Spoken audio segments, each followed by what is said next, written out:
If you are an individual and you are thinking about relocating to Central America but don't know which country to consider, Belize might be the right option for you.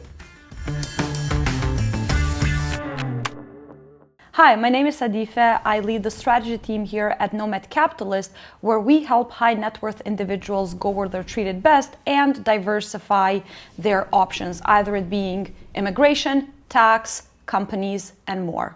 What I want to talk about today is a very good residency program that I feel like it's not that popular, specifically talking about the Belize Residency permit. You do have a couple of ways that you can qualify through this residency permit. The first option is the Qualified Retirement Program, or as it is called shortly, the QRP.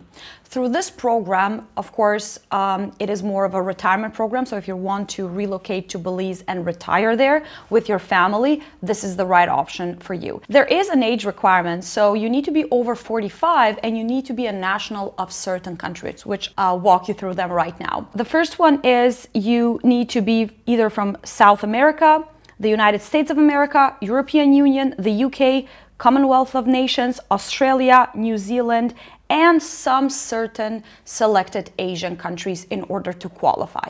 You can relocate with your family, so you can include your spouse and your children that are under 18 usually. But if your kids are enrolled in university, if they're in college or any higher education, they can be included if they are even under 23. So the 18-year-old requirement is only applicable in certain cases. Of course, you do have financial requirements in order to qualify. So you need to show proof that you can sustain yourself while you are staying in Belize. So you either need to show proof of income of $2,000 every month or $24,000 annually. Now, the type of income can be different. If you are retired and you're receiving pension or annuity, you can actually show proof of that, but it needs to be essentially received in Belize, in a bank account in Belize. On top of that, if you have some passive income, like income coming from some investments, you can also use that. The important thing is to make sure that it is at least $2,000 monthly or $24,000 annually. It is important to note that the income needs to be specifically received in certain currencies. So US dollars, British pounds, Canadian dollars, and euros. These are the only four currencies that are acceptable for the foreign income to be received in. So after you collect the documents and you make the application for the QRP, it is important to note that physical presence is not required or not extensively required. So for example, you need to spend some time in Belize, so at least 30 consecutive days throughout the years, but if you do not want to spend more than that, you don't have to spend more than that. What is also important to note is that under the QRP, you cannot apply for permanent residency because the QRP will therefore be canceled. I believe this particular program is most suitable for people who want to relocate to Belize and really not be involved in paying a lot of taxes, because under this program you are exempt from being taxed on foreign sources. So it is specifically convenient for people who want to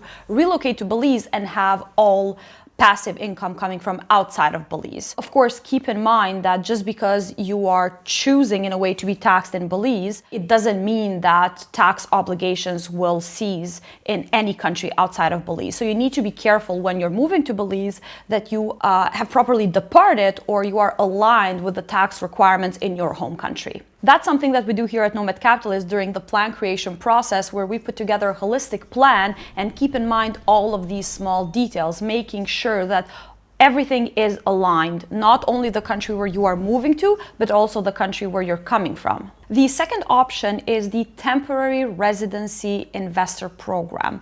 Here, although it is designated more towards business owners who have a business in Belize valued at $500,000 Belize dollars, or based on today's rate, about $250,000, it is also a possibility to not do the company incorporation, but to purchase real estate in Belize at that same price and qualify for the residency that way.